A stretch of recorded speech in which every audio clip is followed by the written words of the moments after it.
자, 반갑습니다. 배동찬 교수의 맛있는 돈 이야기 배동찬입니다. 자, 여러분 반갑습니다. 연일 바쁘게 돌아가는 것 같습니다. 특히 전국의 세입자분들 입장이라면 엄청난 부동산 변화가 또다시 다가올 것 같은데요. 그것은 바로 임대차 3법 개정이라는 거죠. 연일 차기 정부 인수위에서는요, 민주당을 설득해서 임대차 3법을 개정하겠다라고 하고 있죠. 민주당은 이게 무슨 소리냐, 무슨 임대차 3법을 개정하냐, 그리고 민주당 입장에서는 개정 반대를 연일 강조를 하고 있죠. 여기에 공인중개사 협회에서는 임대차 3법을 폐지, 축소를 찬성한다고 또 입장을 표명하였죠. 그렇죠. 공인중개사 협회, 즉 공인중개사 분들 입장이라면 임대차 3법 중에서 계약갱신 청구권 상당히 마음에 안 들어 하겠죠. 왜냐하면 이제 4년마다 한 번씩 전세 계약이니까, 원래 2년마다 한 번씩 전세 계약서 썼지 않습니까? 이걸 이제 4년마다 한 번씩이니까 공인중개사 분들 입장이라면 수입이 감소되는 거죠. 따라서 공인중개사 협회에서는 당연히 임대차 3법을 폐지해야겠다라고 말을 하는 거죠.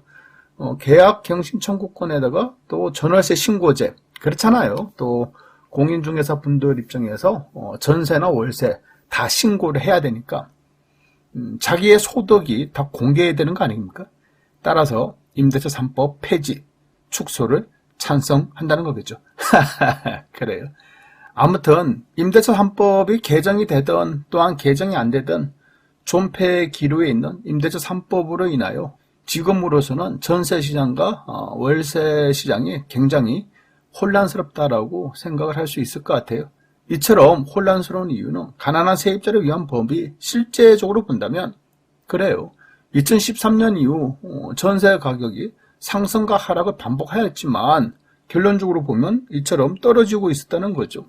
2013년도부터 2019년, 2020년까지 지역별 주택 전세 가격 변동률 추이를 보면 이처럼 우하향 떨어지고 있었다는 거예요.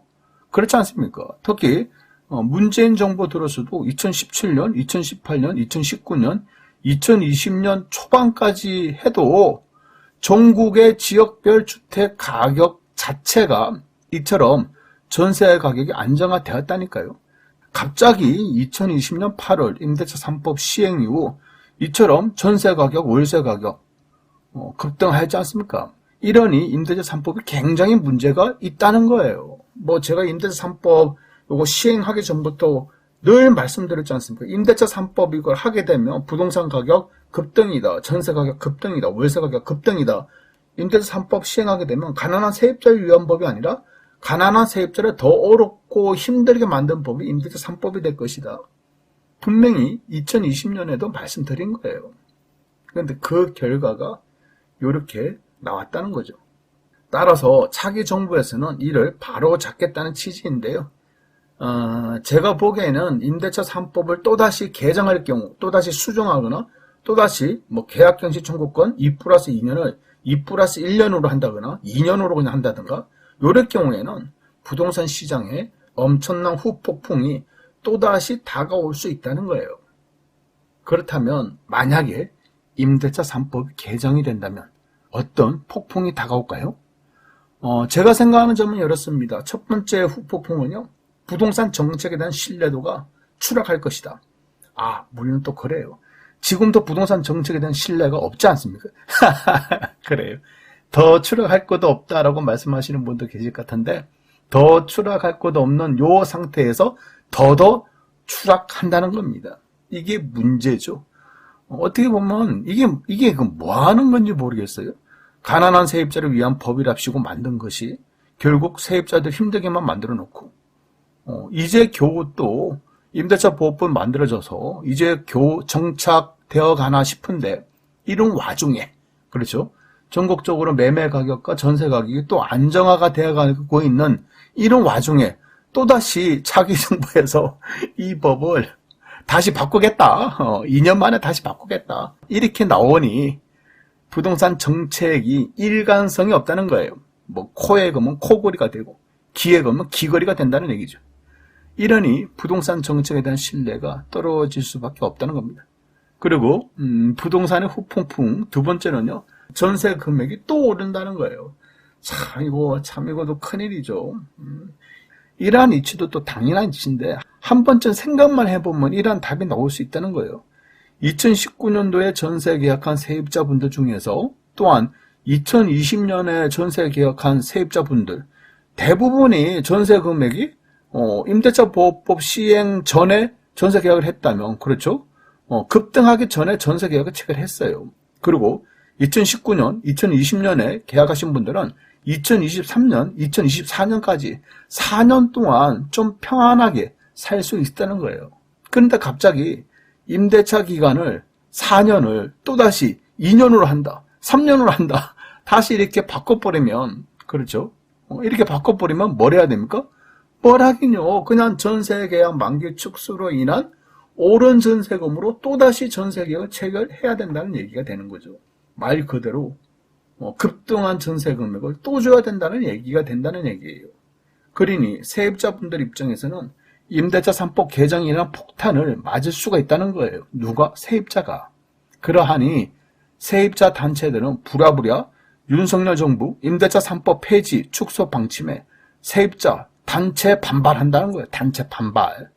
아마 세입자분들 입장에서는 이런 마음을 가질 수밖에 없지 않겠습니까? 이제 겨우 자리가 잡혀가고 또 임대차 기간에 4년 동안 난 살 수 있는데 갑자기 이를 2년 내지 3년을 줄이면 세입자분들 곤란 겪는다는 얘기예요. 그러면 집주인들의 마음은 어떨까요? 제가 생각하는 점은 이래요. 임대차 3법으로 전세금 상승했어. 또한 집값이 상승했어. 기분 좋아. 그렇죠. 집주인들 입장에는 기분 좋을 수밖에 없겠죠. 그런데요, 임대차 3법 개정으로 또 전세금이 올라갈 것 같네? 또 집값이 오를 것 같네? 이런 생각을 한다는 거예요. 그러니 집주인들 입장에서는 얼마나 기분이 좋겠냐는 거죠.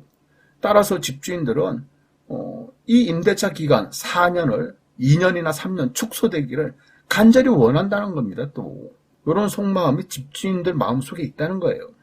그리고 정부의 마음은요, 야, 이거 처음 임대차 3법 할 때는 이렇게 돌아가리라 예상하지 않았는데 이거 참 이상하게 돌아가네. 그렇죠. 하지만 집값이 오르니 양도소득세 증가되지, 재산세 증가되지, 종합부동산세 증가되지, 취득세 증가되지, 또 전세 금액이 올라가니, 월세 금액이 올라가니 소득세가 증가되네.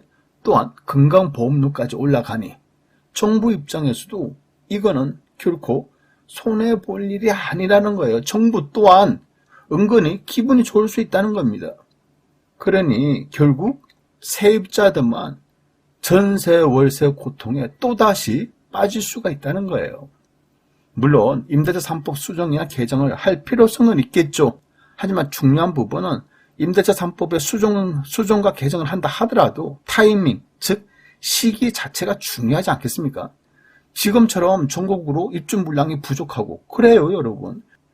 2022년도 1월달과 2023년도 1월달 입주 물량을 보자는 겁니다. 그러면 분명히 2018년, 2019년, 2020년, 2021년에 비해서 입주 물량이 부족하다는 거예요. 이런 시기에, 그렇죠? 임대차 3법 개정을 또 하면, 또 전세금이 또 올라간다면, 그렇지 않습니까? 이거 심각하다는 거예요. 굳이 임대차 3법 개정을 한다면 언제 해야 되냐? 이것도 간단한 이치죠.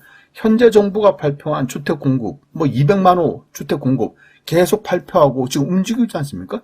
이러한 입주 물량이 서서히 나오는 그 시점, 그렇죠. 주택 공급 계획에 의한 실제적으로 완공이 돼서 주택 입주가 시작되는 그런 시점에 임대차 3법까지 개정을 한다면 그 효과가 더 크다는 거죠. 아무튼요, 잠 못 깨면 단추 하나로 부동산 시장이 온통 엉망이 되어버린 것 같아요.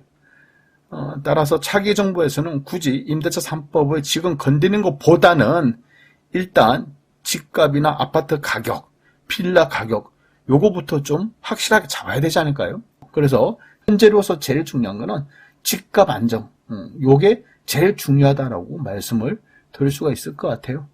이상까지 배동찬 교수의 맛있는 도움 이야기였습니다. 감사합니다.